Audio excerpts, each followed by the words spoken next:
Hey, what's going on? It's Jason from Perpetual Intent. In a couple of seconds, I'm going to share a real special interview that I did with Ramiz Hakim. He was, before selling his shares in the company, he built up and ran probably the most respected, big, large-scale life insurance and final expense telesales firms in the country, North Star. Then he sold it and he's doing some really cool stuff, and I don't even know if he needs to work again. But the reason why he's doing so well and he doesn't have to work again is because he's so damn good at building salespeople. So we go deep. We go deep into mindset in this interview. We go deep into tactics, and we really if you watch the whole thing and you implement what you learn, you're going to do really, really, really well. So, one more thing before, if you haven't already subscribed to our channel, go ahead and click the subscribe button below. That way you can get updated on some of the new videos that we come out with. And of course, like the video, comment below if you have any questions, and we'll try to get back to you on it. So, without any further ado, I think that's what they said. Here's my interview with Ramiz. Hope you guys enjoy. More than that, I don't really care if you enjoy, actually. I hope you implement, because this is really, really, really cool stuff. I want to do my best to introduce a guy who just doesn't need an introduction, but I'm going to give it my best, the good old college try anyway. So this guy, he runs one of the top final expense telesales agencies in the country, North Star Insurance Advisors. Everything they sell is over the phone. In fact, if you think about it, when most of your IMOs were out there poo-pooing phone sales, telling you can't make it, telling you're going to fail, and telling you go out in the field, this dude and his crew, they were quietly serving seniors, all virtually, to the tune of, I don't know, tens or hundreds of thousands of policies right now, and tens of millions of dollars. So I probably just told you short on that, but I'm going to keep going anyway, and you'll be modest like, oh no, Jason, it was fine. So it is. I'm so glad you're here, bro. It is my absolute pleasure to welcome one of the most successful, but way, way, way more important than that, one of the kindest, most giving guys in the life insurance world, Ramiz Hakim. Bro, we are so blessed to be here, and I'm so grateful that you're on, man. Welcome. Thanks, Jason. That was a really nice introduction. I appreciate that, man. Thank you so much. Good to be here and spend an evening with you. Yeah, man, absolutely. So let's go to you know what, guys, before I start grilling him with all sorts of questions, and some of your questions, you guys have emailed and PM'd me, so we're gonna kind of bring that in here. But if you do have questions, go ahead and type them right in the comment box. If he says something that's awesome, blow it up, give us some good emojis, give us some love, please. It'll keep the energy up. It's like 9 o'clock. I just put my kitties to bed. I need some. So do that, and man, we're just gonna get rocking right here. So Jerry's going to, anytime you guys have a comment, Jerry's going to text it on over to us, or he's just gonna break in and ask it. All right. So go ahead and ask questions. This is for you. This is so you can pick the man's brains. All right. So first question: how did you get here, bro? How did you get into the world of insurance? What's up with that? Much like every other insurance agent, I got here by default. Okay, nobody grows up and says, "Oh gosh, I cannot wait to run final expense appointments." Yeah. So I tell people all the time, I needed a job, and little did I know at the time, I was naive, that just about every 1099 company hires anybody. Everyone gets a job. Well, I didn't know that.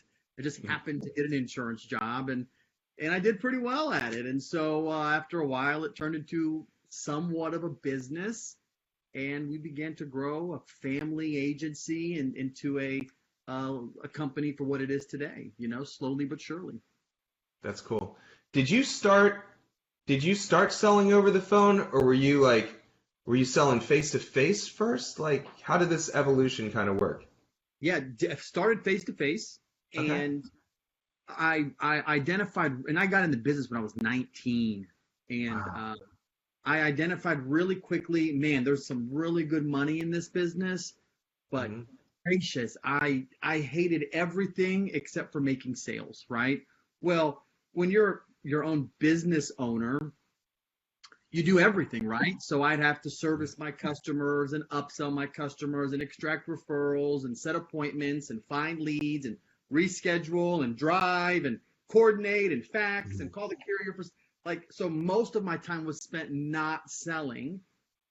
Mm-hmm. And I, even at a young age, I knew, okay, if I wanted to make money, I needed more infrastructure than just what all the other dudes in the office were doing. So Yeah. I hired my mom. The first person I hired was my mom. And I joke, most final expense agents start off as a final expense client. They're broke and they live in their mom's basement. And so I'm like, Mom, can you pull me a favor here? So she was setting appointments for me, and she still works for me to this day, over 15 years later. She doesn't set appointments for me anymore, but she's a pivotal part of the business. Oh, that's cool, man. From the family, from just from the beginning. Were you doing Final Expense in the beginning, or were you doing like, I know a lot of guys were doing like, they started with like a Northwestern Mutual, and then after they hit their like 6 family members and 18 fraternity brothers, they're like, I don't know what else to do. Um, I did. I started with an infamous MLM insurance company, and I remember getting so excited. They told me I was a financial advisor, and like I wore like a suit and tie to work every day. And I was a kid, man. Like I felt really good. So the first day of work, literally spiral notebook, pencil, not even like sharpened yet. It was just flat on the top of it. And yeah. all right, you're gonna write down 500 of your friends and family, and I'm like, oh, dude, I knew right away this is gonna be bad. And they did. I was coachable, and they went and they just totally ransacked my warm market, absorbed everybody, sold them term, and we pretended to invest the difference. And then, Could that be? yeah, and then I went off on I joined an independent agency and began selling Final Expense and Medicare, believe it or not, Hmm. um, very, very early on. Really enjoyed the Final Expense side more than the Medicare side. Still do, obviously, Yeah, and been in it since then. It's been over 15 years. that's cool, man. That's awesome. Good progression. What, bro? You can sell anything. What attracts you to? Oh, you can sell ice to an Eskimo, right? I hate that freaking saying. I can sell pretty good, but there's no way I could sell. I don't know how I could sell ice to an Eskimo. Um, but bro, Ramiz, what attracted you to Final Expense? I think life insurance in particular, for me, I can only speak for myself, um, is the only product that I feel like I can never oversell or do any harm by applying conviction and being too passionate in the sales process. So when I think of other products that are sold, there may be opportunities where you're like, they really didn't need that. They really shouldn't have gotten that. They really couldn't have afforded that. I never felt that way about life insurance in particular. I felt like this is the most important bill that you're going to pay for the rest of your life. And I still feel that way. And so I never feel guilty or feel like I'm overselling somebody or that I have to like apply pressure. If there's a need there, I'm going to do everything I can to take care of that need right now, to the point where some people are just like, dude, you're too pushy. I can't do business with you. And in my mind, it's like, all right, well, that's your decision. I'm going to sleep just fine at night knowing that you needed this and I did everything I could to help you and you gave me a definite no. That's all I asked for. I need a yes or a no. All this thinking about it or let me pray on it or mull it over, I don't buy that stuff. I need a yes or a no. And I end up getting more yeses because it's the right thing for the clients to do. So true. That's absolutely true. You have to be a little aggressive and you have to push, and you can do it in a kind way, and it comes from a kind place. But Aunt Greta, she's on the phone with you for a reason. You didn't just call Aunt Greta out of the phone book. Aunt Greta, deep down inside, she knows. Now she might want to shop. She might think, oh, are these guys legit? They don't sound like they're calling from Pakistan, but maybe they are. Like, there can be a lot of doubts in Aunt Greta. Maybe my kids don't want me to get it. Maybe I'm too poor. Maybe I don't know my checkbook. But those are doubts, and you can kind of take that. But I want to think about it, smokescreen is, I don't know, in my mind, just a smokescreen. Yeah, I So mean, the sale is based on the attitude of the salesperson, not the attitude of the prospect. And so you got to go into every one of those presentations and understand there's only a handful of objections they're going to give you at the end anyways. So you might as well invest in the relationship, alleviate some of that anxiety so that when you get to the end, they don't have any reason not to do business with you other than I choose not to protect my family. And if that's your choice, that's on you. You ain't my client. At that time, I'm like, you're just not my person. If you need to think about protecting your family, there's a plenty of other people that would love to do business with you. I ain't your guy. And we leave amicably, and they're happy, I'm happy, and then they usually call me back and say, I was thinking about it, and you're right. I'm like, I know I was right. Now get your checkbook. Let's get this taken care of. Absolutely. That is. I hope you guys are paying attention. Like, I think that's absolutely that's a truth bomb right there. Like, you can lead as an agent. You're a prospect. Know that you're talking to them for a reason, and you can lead. And by leading them with your attitude and your tonality, like, your positivity can push through, or your I don't know, I don't think, like, you don't want this, dude. Ramiz, you don't. It's probably too expensive for you. Yeah. Yes. Oh man, the beautiful thing about selling over the phone is that all calls are recorded. And so anytime I need a good laugh, I just jump into a couple of newbies phone calls, and it's exactly what you've said here. People that lack conviction, confidence, they don't speak with certainty. Even some veteran people, they're just, I don't know, they're just like that. And so if you're flimsy, then the customer has no confidence in what you're saying. You always get a let me think about it at the end. And what they're really saying is, dude, you don't even believe what you're saying, so I don't believe what you're saying either. And you got to be able to just press people. When you have a deep conviction, you stand for something, and that stands true on sales calls as well. Yeah, absolutely. So taking you through like a new agent, or maybe an agent who's having a bad day, do you have any like Jedi mind tricks to kind of manifest confidence in one's own eyes, so you can project it, but you can like really, really believe it, so your prospect can hear the belief in your voice? Yeah, so there's a couple of them. Number one, you got to believe in what you're doing. If you are chasing money, you're always going to feel empty, and customers smell it on your breath, and it stinks, and they don't want to be around you. And so you have to truly believe in what you're doing.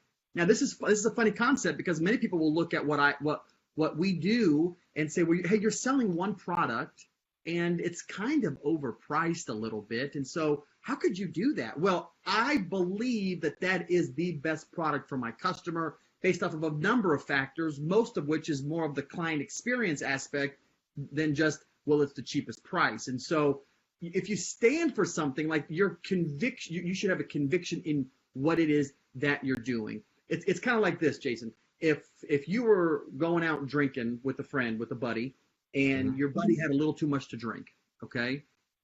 And many people have heard me say this analogy, and it's time to go home, and your buddy, let's just call your buddy Jerry. I don't know, that's just a random name. And, and Jerry gets up, and Jerry starts to stumble, and he's fiddling with his keys. He drops his keys on the floor, and he goes to pick it up. He picks it up. All right, Jason, it's time to go. Like, you're going to do something, right? You're even going to get yourself in an uncomfortable situation to make sure Jerry's taken care of. You'll even grab the keys from Jerry. You'll say, Jerry, get in the back seat. Shut up. I don't want to hear you right now. Jerry's sitting in the back seat. He's mad at you. Remember that one time, Jason, when you said you was going to do this, you didn't do that. I never liked you in the first place. And you still are patient and understanding. You're going to take Jerry home. Why?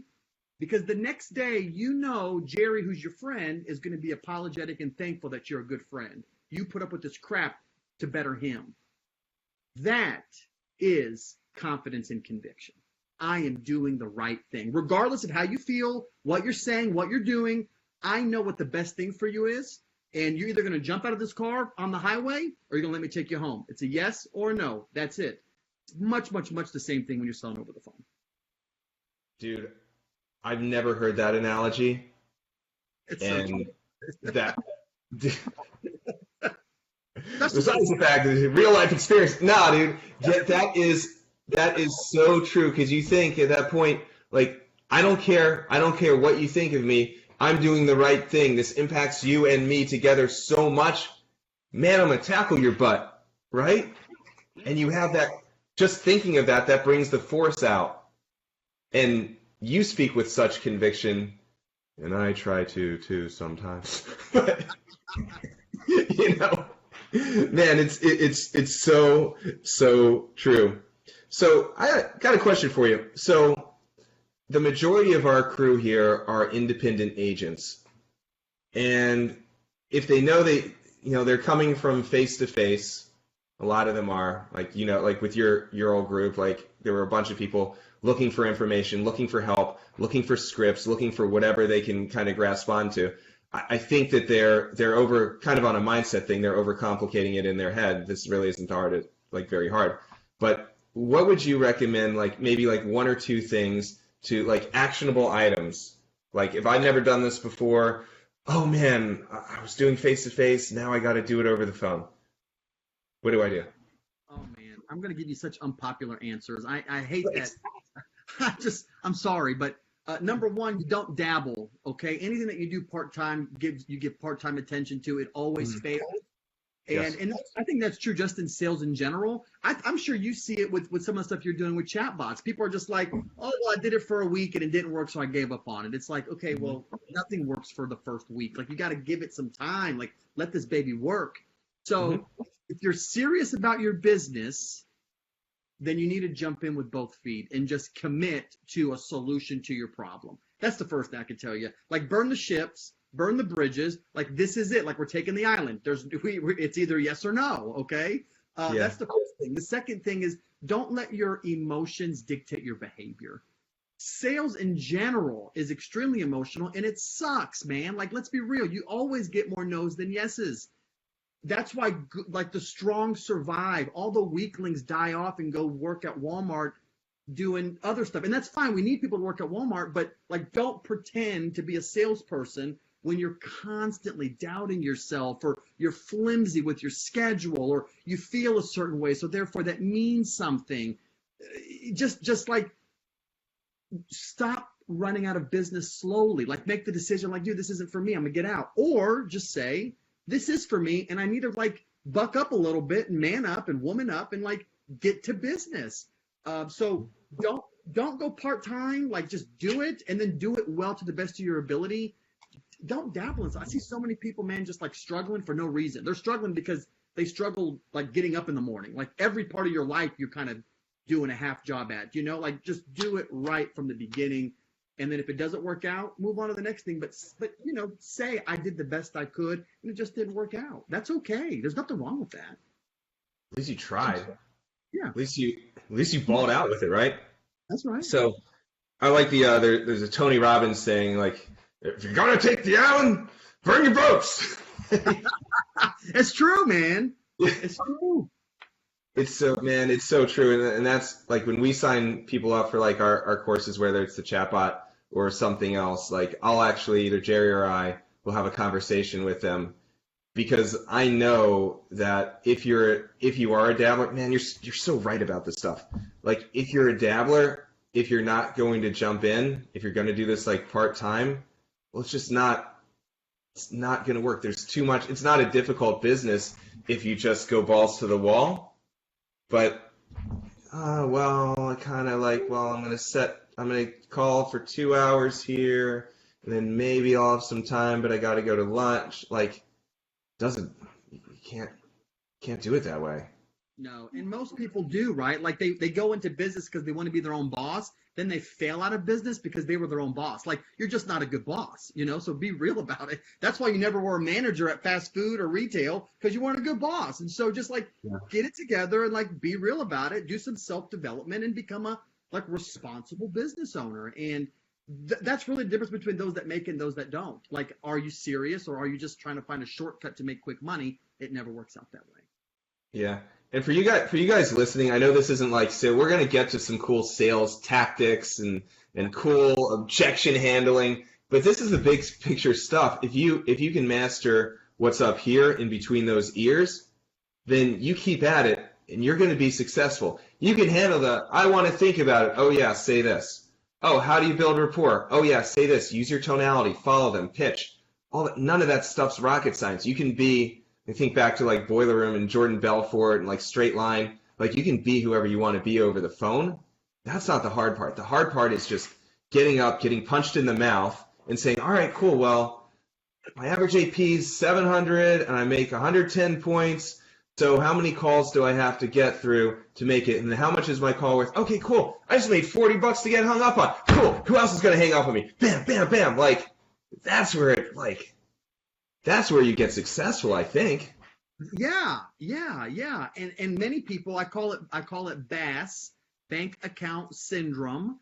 And they let their bank account dictate their work ethic. So when they're broke, they work really hard. And when they are rich or have lots of money, they like slow down. So they're always in this vicious cycle of like, am I ever going to make it? And it's like, well, dude, like you're so inconsistent with what you're doing. No, you're not going to make it. Not in insurance, not in door-to-door direct TV sales, and probably not as an employee either. So you might as well just like get it together and become a little responsible so that you can commit to something and make it work. It's that simple. Like it really is that simple. Are you a responsible adult? If you are, you can learn how to sell, but you have got to commit and like be a responsible person.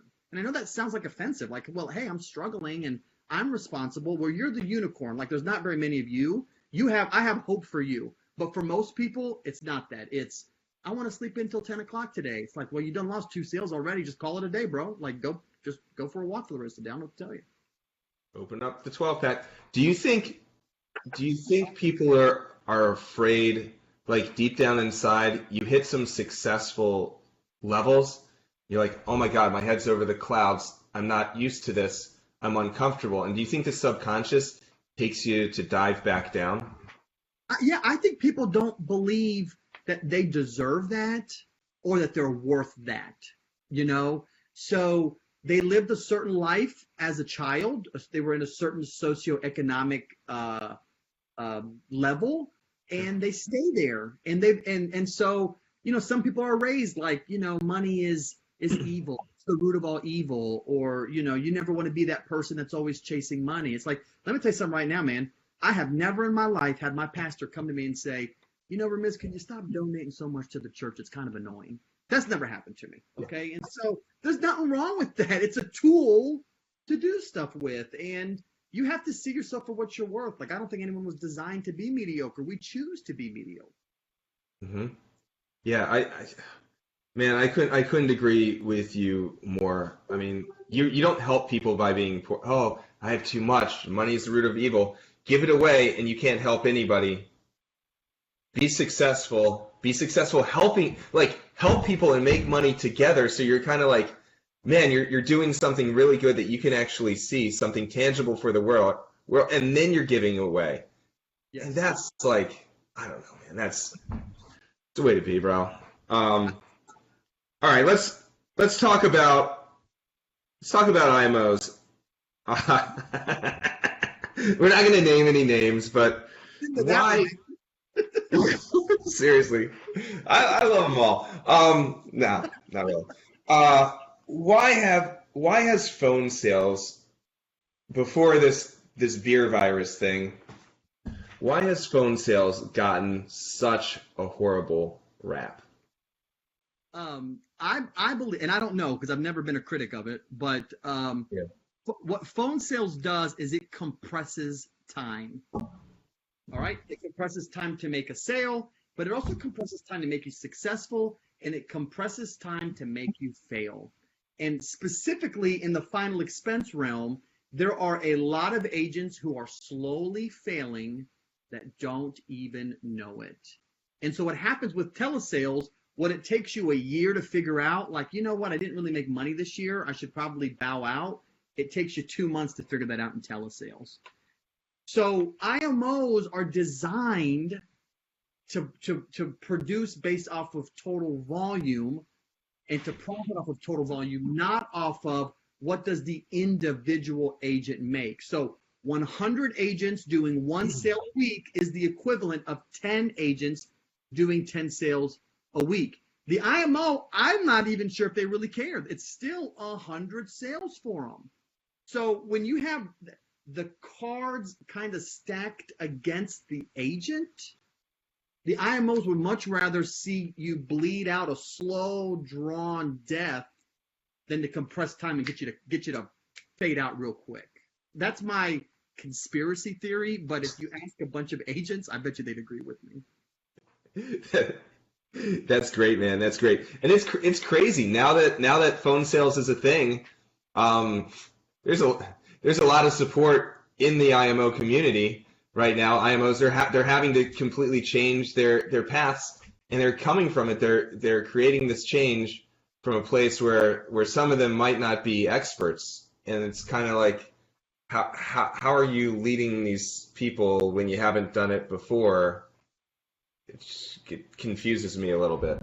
Yeah, and I'll be totally frank because I always get a couple haters on these lives, and so I can already imagine what they're saying. Phone sales is not phone sales. That is only perpetrated by a failed agent or someone who's never sold Final Expense over the telephone.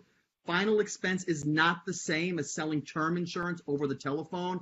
Any idiot that tells you it's the same thing is that what it is an idiot. So that skill has to be taught. Because you sold Final Expense face to face, that does not translate to success over the phone, period. Nor does success selling another product over the phone mean you can sell Final Expense over the phone. Only failed people or those that have not tried it or those who want to be relevant say stupid things like that. Everyone who's successful at phone sales, specifically Final Expense, know better, and they're the ones trying to be the loudest voices to save you from the hoo-haws that are trying to take your money and sell you leads. Everyone who's successful at phone sales. Uh-oh. We got an echo. There we go. Man, that was like an amen. I love it. I absolutely love it. Now I will say, like, we have some members of this community who are part of major IMOs who've made the switch to phone sales and are doing really, really well and are building business models out of it, and they're proving themselves, and it's a lot of hard work and a lot of testing, and it's really, really cool. We have some agents, I don't want to talk about the chatbot stuff, but a couple that have gone from face to face and used the bots to generate their own teleleads, and they're making like a sale or two a day. So it can be done, and it's so cool. Like, how cool is it, like, just to see people like fly? It's the nuts. It's really, really, really cool. So what is the big difference between selling, and you didn't really sell Final Expense too much over like face to face, but what would you say is something that somebody who's coming into this world of Final Expense telesales, what do they got to do? How can they be successful over the phone? Well, I did sell it face to face for a couple of years before I converted to telesale. Okay. Yeah. So you're going to need a lot more leads. You're going to need to understand that over 85% of communication is nonverbal. And so over the telephone, you only have 15% of the tools to convey 100% of the message. That requires a very conscious discipline to use your voice to portray a specific emotion so that the prospect understands the full scope and intensity of what you're trying to deliver. So you'll see that sometimes instead of calling it a presentation, many times I'll say you put your client through an experience. Mm-hmm. That experience has to emulate much of what they're going to feel when you're face to face. So when you're face to face, they feel more secure, right? Like you're there in front of them. You're nice. You're smiling. I can touch their hand to draw some emotion out of them. We're laughing. We're getting, like, all of those things that we just do subconsciously when we're face to face because we know that works. Over the phone, you have to be very, very, very intentional with an orchestrated presentation that draws out all of what we would do naturally in the home. But over the phone, many times it's easy to get lost or flustered because I can't read the customer very well. So I need to know this whole array of emotions I need to put this customer through that I'm already doing in the home. I got to do that on the phone, but it's exaggerated, much higher highs and much lower lows to fully communicate the message to them. Absolutely. That is Man, I hope you guys are taking notes. I mean, this video is going to be up, so I want you to keep your thinking caps on, but please take notes because this is gold. And I've never seen your script before, so I'm wondering I'm like how congruent are we on like how we kind of like how we present stuff and how we feel.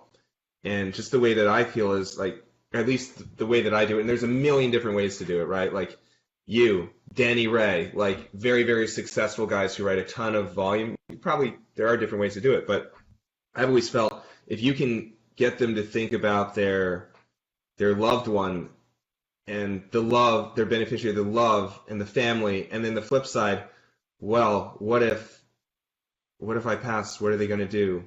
If you can future project the pain and the hurt, and you can get them to tell you, like we talk about rapport.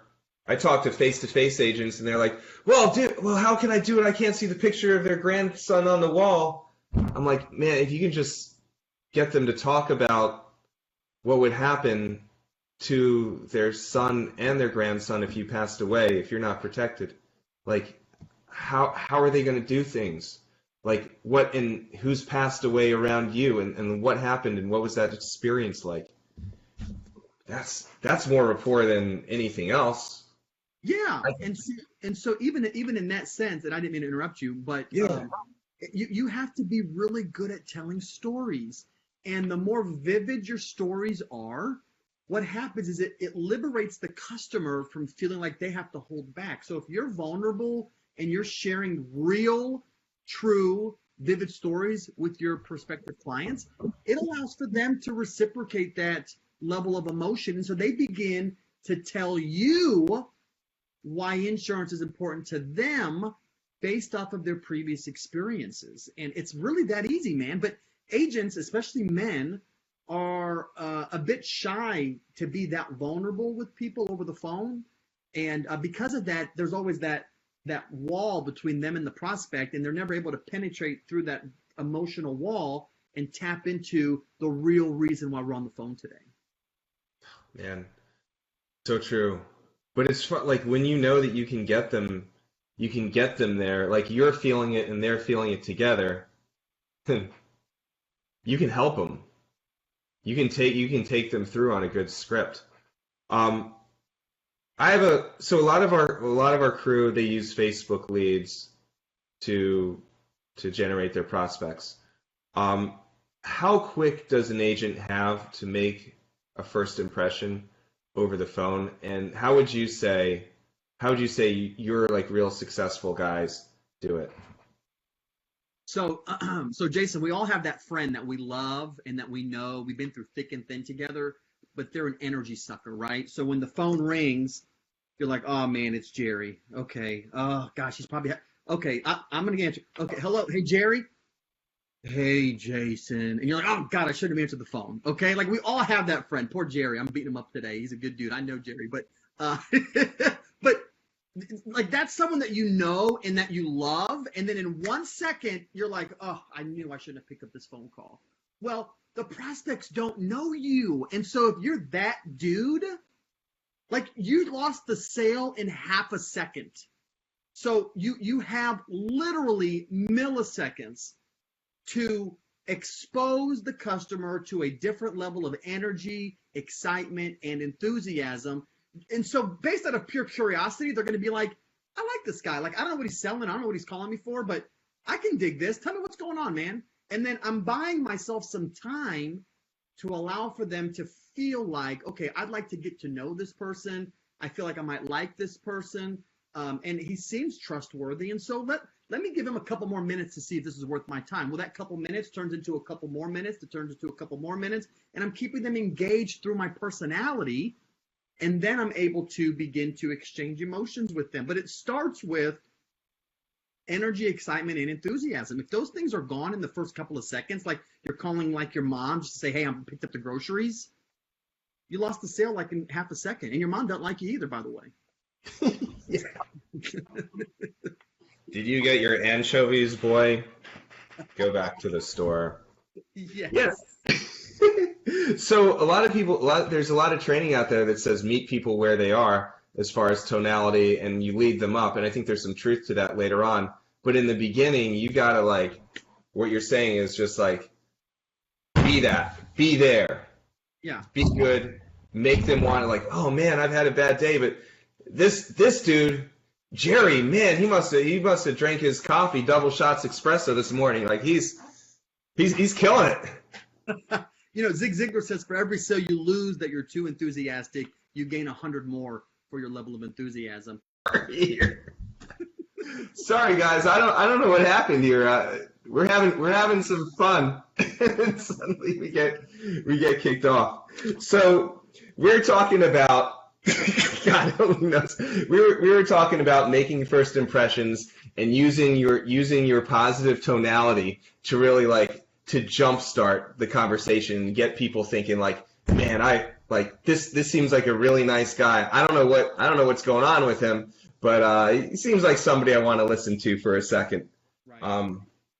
So is there any sort of language or any scripts that you guys use that would help these folks like for that just that very quick intro? You know, you can. It's not what you say; it's how you say it. Cool. You know, it's really that simple. And so if you're possessing a certain level of energy, people are going to engage with you. It is important to say the right thing, but what's more important is how you say it. Gotcha. Absolutely. So you guys, when you're looking at your scripts, you know what to do in the beginning. Lead them up. And if somebody is so down, I think this is probably true. If somebody is so down that they're going to get upset about your overwhelming positivity, are they really going to buy? Are they going to stay on the books? I don't know. Win the other ones, right? I got a question from one of our members, Damon. You hear this all the time. What about the toughest objection, which is the smoke screen, I want to think about it objection? How do you get them off of that? So I would disagree with Damon. The toughest objection is the unspoken one. Okay. So Yeah. many agents think that when the client is not objecting to me or not giving me natural sales resistance, I must be doing a good job. What happens is at the very end, they shut you off and they're done.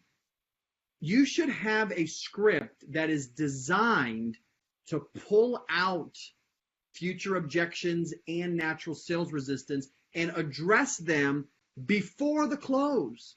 So I tell my customers, Miss Mary, I'm going to do the best I can to get you qualified, but I just need one thing from you.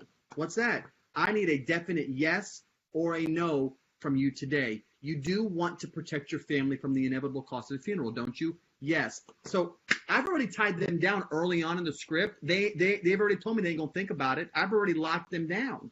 So now at the end, really with Final Expense, it only comes down to price, which is not true for every product. But for Final Expense, it comes down to price.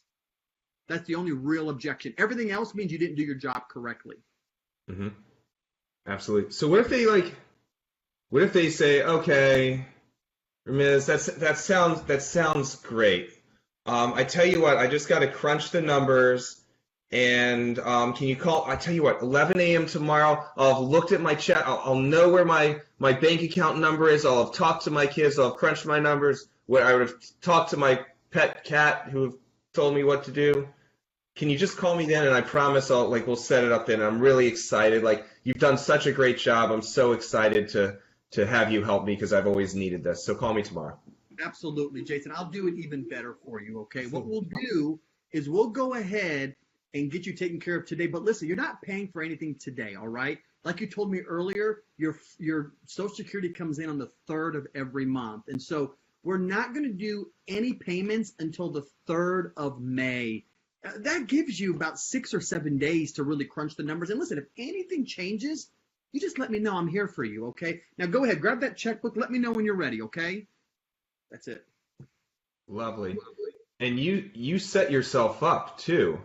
What you've done is in your script, by the time you get that objection, you've already told them that the money isn't going to come out right away, and you've already gotten them to tell you when they need the money to come out of their account. Exactly. And that's a big part of it. I think so many agents are so desperate for the sale, they're not patient. Like you gotta like knead the dough and then let it rest and then get the bread. You know what I'm saying? Like they just want to put flour in the oven and bake it and think they're gonna get a loaf of bread. It doesn't work that way. So you have to just take your time with these seniors, build a relationship, but take your time. Be understanding. They're afraid of money. They're on a fixed income, most of whom like literally are down to their last 20 or 30 bucks at the end of the month. And you are asking them to not only give you that last 20 or 30, but find another way to squeeze another 20 out of them. And so that requires you to be patient and empathetic and understanding and help them troubleshoot their problem. The fact of the matter is that poor people make poor choices. That's why they ended up where they were. And so you have to help them make better choices throughout the month that they can afford what's the most important thing for them, which is taking care of their family. And so they're worried about you taking that money right now. Most of the time they don't have that right now. So we have a solution for that. We'll take it out whenever you receive your next government benefit. And it's really that simple. And that's how it's sold anyways most of the time, face to face. And so I have a solution for every problem the customer is going to give me. That's awesome. So do you think the lack of ability to get a social security number or a bank account number, is that a tactical issue most of the time for you, like for your new guys, or is it more of a trust and a rapport issue? Totally trust and rapport, 100%. 100%. It's not a sales issue. You shouldn't really even be getting objections at that point. You should just be asking for it, and they should be giving it to you. Just like when they call the water company or when they open up, a new phone line, like they don't tell Verizon Wireless, what do you need my social for? I'm not giving you that. Well, it's like, well, then I can't do business with you. I take that same approach. Like this is part of the process. Like nobody buys insurance in America without providing their social. So I'm not going to spend my time in educating you why I need your social. You know why you need to give me your social. Now spit it out, Mary. Yep. And just being that, because you were confident and respectfully, forceful,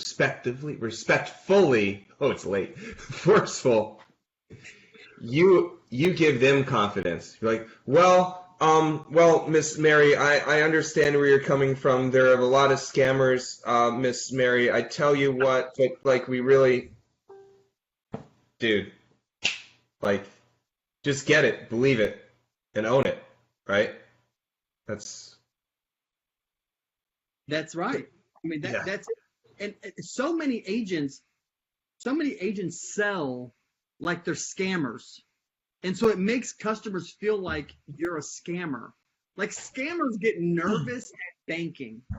Scammers get their tone changes at bank. They get easily frustrated when they don't get the sale. Like that's how scammers are. Well, if you react the same way a scammer does, like they're going to think you're a scammer, especially if you're using scammer rebuttals, like, well, Miss Mary, I'm not a scammer. Like only a scammer says that, okay? Or a person who's not well trained on how to overcome objections. But like, don't sell like you're trying to steal personal information. Sell like you're doing something right. You know what I mean? Totally, man. Don't sell like you're trying to scam them. But now go back to like what Ramiz said earlier when you're talking about mindset and confidence. Act like your friend's about to step in the car with the keys. Like put your mindset there, and you'll do all right. Whatever you say, at least it'll be with confidence, and I think you'll be okay. So let's talk about persistency, because this is this is the reason why this is one of the objections that the IMOs used to give about phone sales. It'll never work, man. It'll never work. Oh man, your persistency. Oh, it's going to be gone. They're going to replace you in 36 seconds. It's just like, can't work. So we talked about sales ability. We talked a little bit about tactics. We talked about believing yourself and rapport. And I'm a true believer that rapport is going to take you through. Rapport is way more important than tactics when it comes to this. But Getting back to tactics, what follow-up, what should agents do to kind of, to try to keep their business on the books after they've sold it? Great question. That's more important than the sale. You know, I think agents have a false sense of security. Once they've made their sale, it's like, okay, it's all downhill from here. It's like, nah, man, you just getting started now. Now I got to get this book to make 120 consecutive payments. And so, putting out a personal postcard, writing a nice note on the back, putting a stamp on there, sending that out there, giving them a welcome packet, something about you, about the company, put in there some kind of freebies, you know, like a free RX card and some information about how to pre-plan their funeral, what the average cost of funerals in their area. I put a referral sheet in there that they can send back to me with information. And of course, we'll get their policy about 10 to 12 days after the sale is issued, calling the customer, telling them to take out their policy. Let's turn the first page. Remember when I told you this was a whole life policy, like actually going through that with them. And then following up with them on their policy anniversary date and on their birthday and any specific holidays that mean something to this person, like Mother's Day or like Veterans Day. Like, people remember that stuff. And you have to work, especially in telesales, you have to work extra hard to keep you on the front of their mind so that when insurance pops up in their mind, your image or their perceived image of you should be what pops up in their mind. That's how you build brand loyalty. That's how you get referrals. And that's how you have really, really good persistency. Customers don't shop this stuff. The only people that shop Final Expense life insurance is agents, because they think I must have the cheapest plan. I can tell you, with working with just about every insurance company in America, the cheapest plans are the ones when you call in, you wait the longest for hold time, they lose your paperwork, they mess up on claims, and I don't believe that I want anyone's family to go through that stuff. I would much rather work with a company that takes care of its people, takes care of its agents, issues policies, and pays death claims. Oh, and by the way, the very last important thing is, what's this going to cost me? That's how I look at that. $7 a month for peace of mind. You're doing this for peace of mind anyway. You're not doing this because you want to have another expense. You're on fixed income. You have $60 a month. So pay $63 or pay $58 with $1,000 less. Who cares? Your kids are going to think it's a gift. They're going to say, man, Mom was so nice to do this. And it'll be kind of nice that they can get their money quickly. Kind of an important thing. Yeah. How are you doing on time? You got time for a couple more questions? Yeah. I was just reconnecting my my watch part so we can get all my friends on here. Sweet, brother. I love it. So Caesar just asked, so if you have a senior who's kind of on some meds and they're a little bit insecure, how do you get them to, and I think this might be in a specific underwriting thing. He might have chosen like the wrong underwriter, but if a senior doesn't want to get his meds and he gets frustrated that he's got to go over his whole prescription history, which in some cases is a long one, is there any way you can kind of like put them at ease? Listen, Mr. Customer, the more I know about you, the more money I can save you. Now go ahead, grab those pills for me. Let's go and save you as much money as we possibly can, which is the truth, right? Like, I need their medication to qualify them for the best plan. If I have to guess, I might put you in a plan that's subpar. Customers want to save money. And so you just simply tell, listen, the more I know about you, the more money I can save you. Now, do you want to sit there and pay more? Or do you want to get up and give me your pills and save some money? Yeah. And that's it. They can get turned down. They could go to a company where they're getting a graded benefit versus a level benefit. Like, you got to know this. Absolutely. And so you're not an underwriter. Yeah. And so what happened, here's what happens is, one time you asked one guy to get his pills and he hung up on you.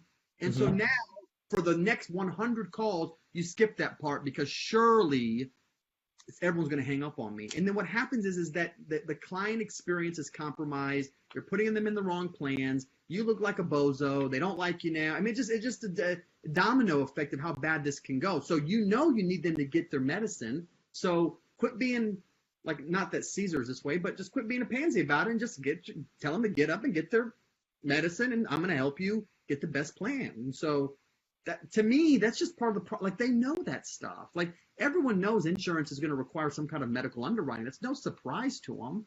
So quit acting like you're selling a scam. You're not. You're doing a service for them. Be fly with it, right? Yeah, for sure.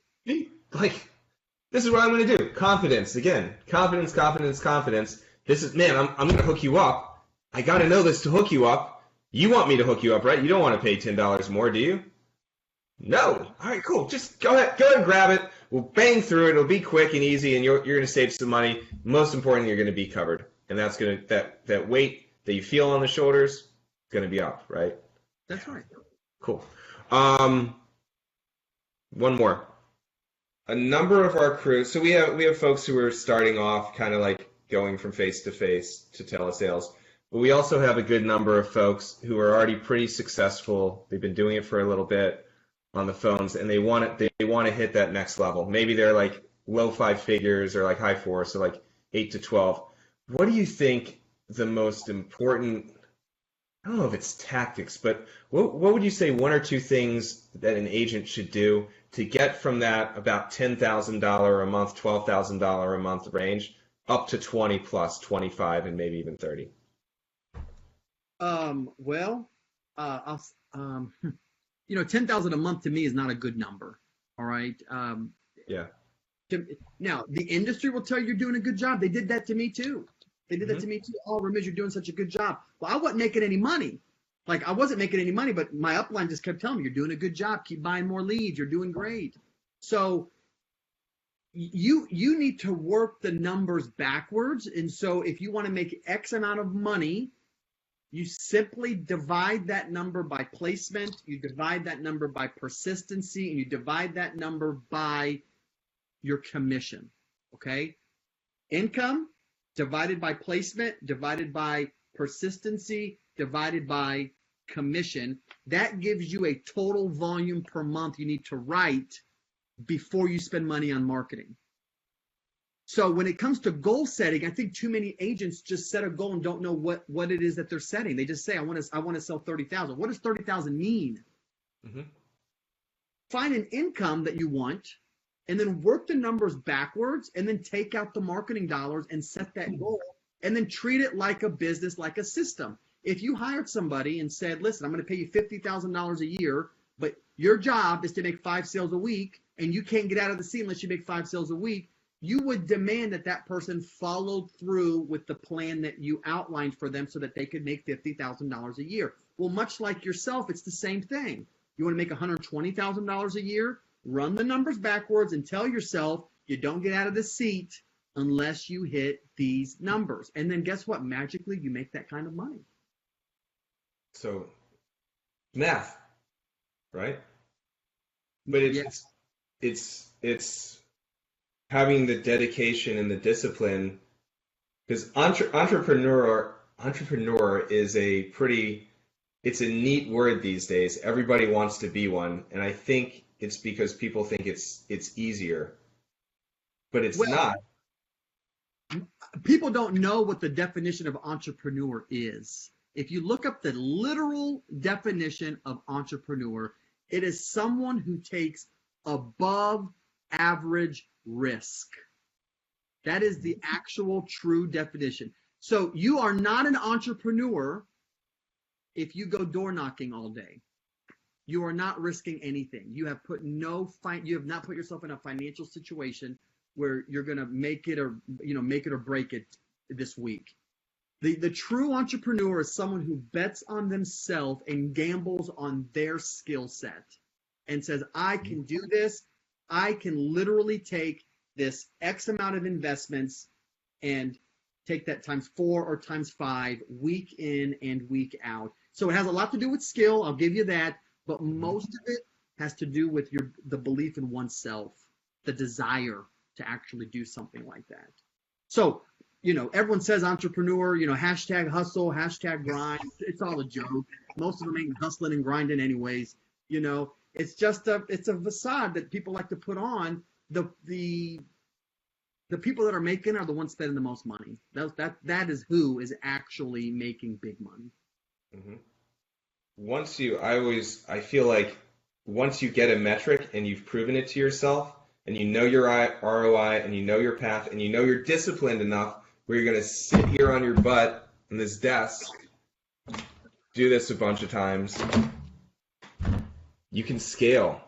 And that's something we try to coach our folks about a lot, Ramiz, is like, okay, you're spending $100 a day.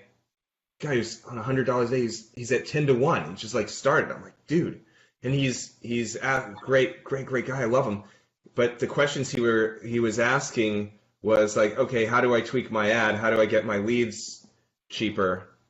I'm like, bro, spend more money. Yeah. Like, and that's what you got to do. Yeah. And I know for some people, they can listen to this and say, oh, it must be nice, Ramiz, for you to be on this side of your business and be able to speak with such certain terms.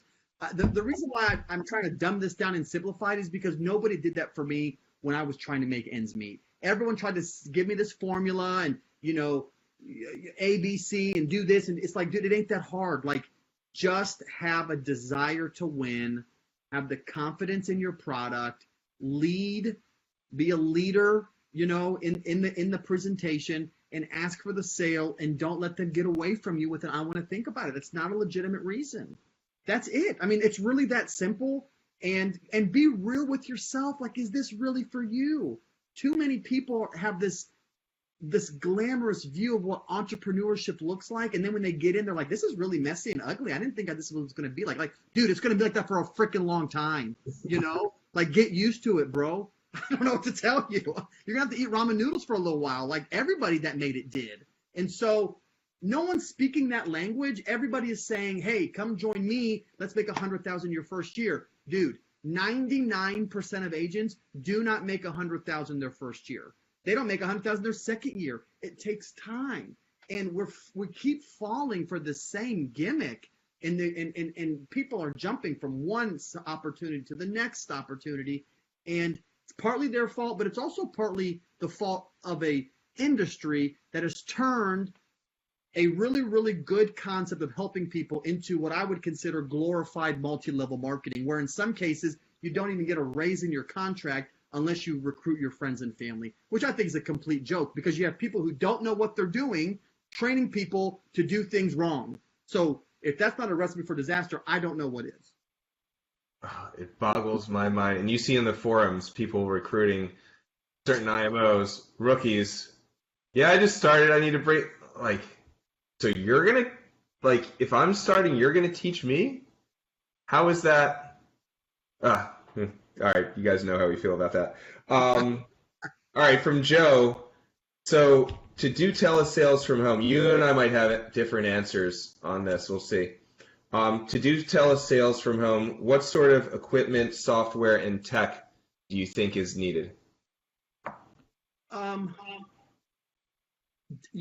believe you need some kind of phone system that, if you're selling in multiple states, is going to give you a local presence with a specific area code. It's going to change automatically at minimum, and a simple CRM, just to get started. So like a relatively inexpensive phone system and a CRM to keep track of your leads. You could start there. Then you can get to more robust things. Like, I love this concept of chatbots. I think chatbots compress time. Like, you can pick up so much low-hanging fruit by letting automation find the most interested people for you very, very quickly, or prime people for the right presentation.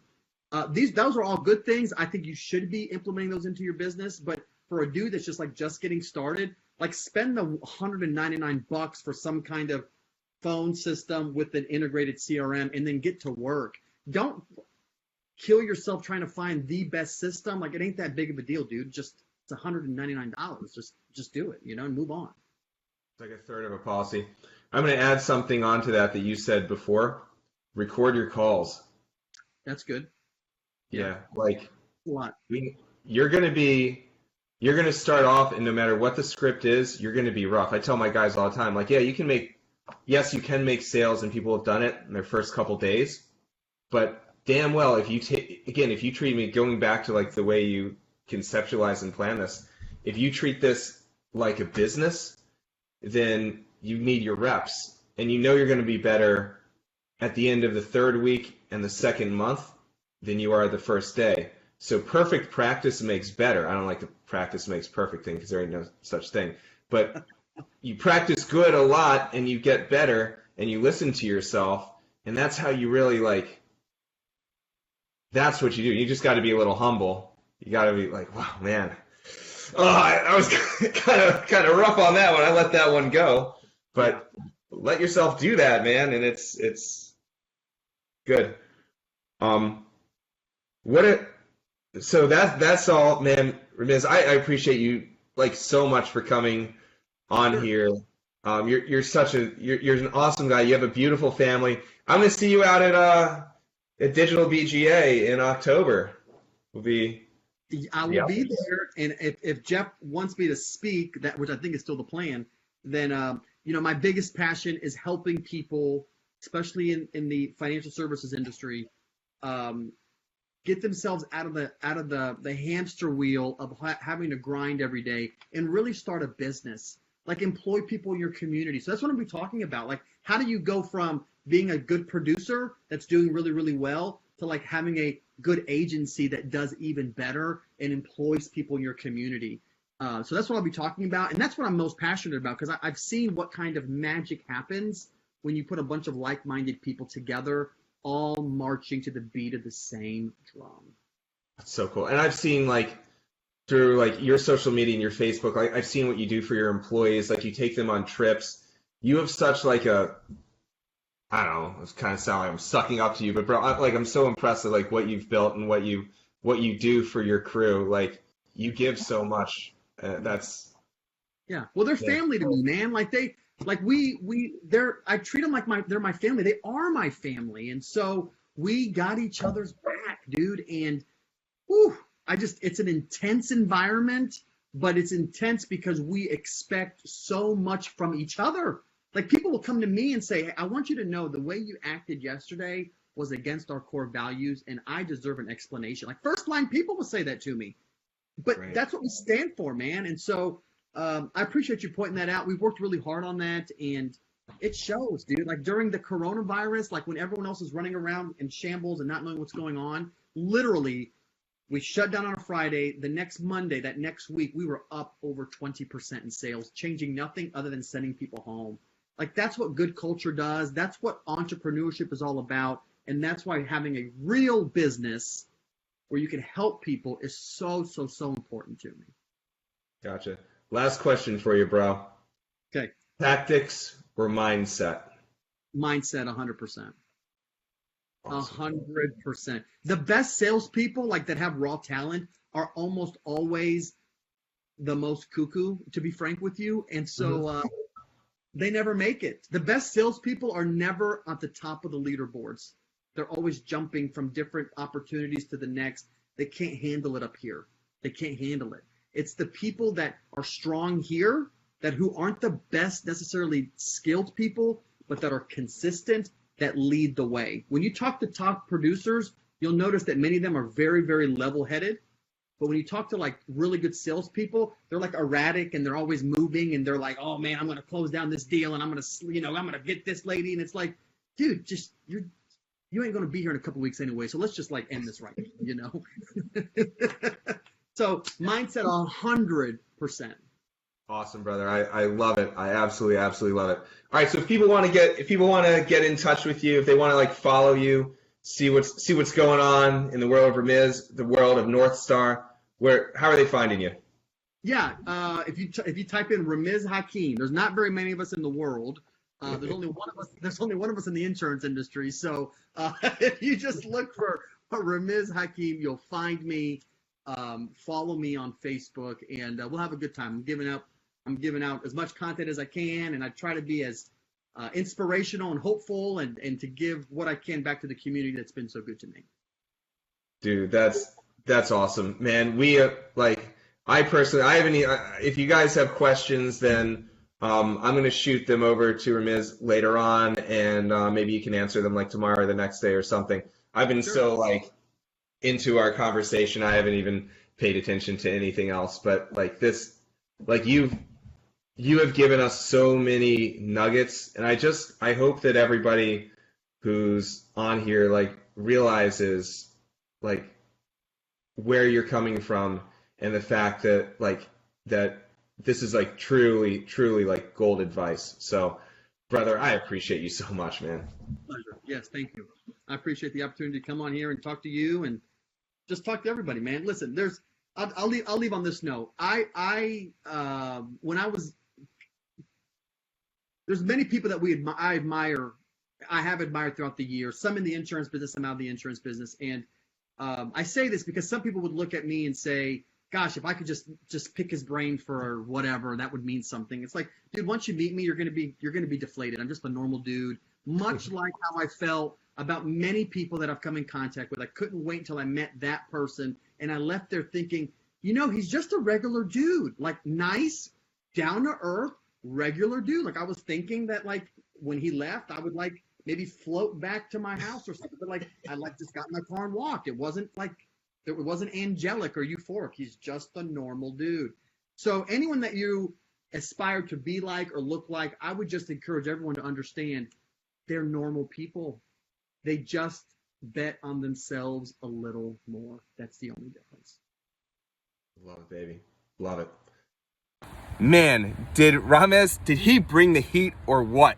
That was while I was interviewing him, I never expected that we would get so much value out of Ramiz. So what I want you to do is maybe take 2 or 3 lessons that you learned from this video, whether it's mindset, whether it's tactics, whether it's strategy.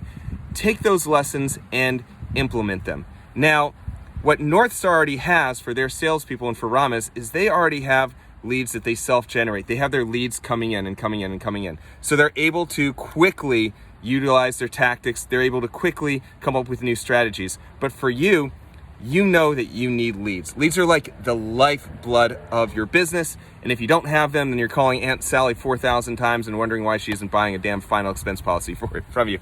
So if you need help generating your own high intent Facebook final expense leads, then hit us up.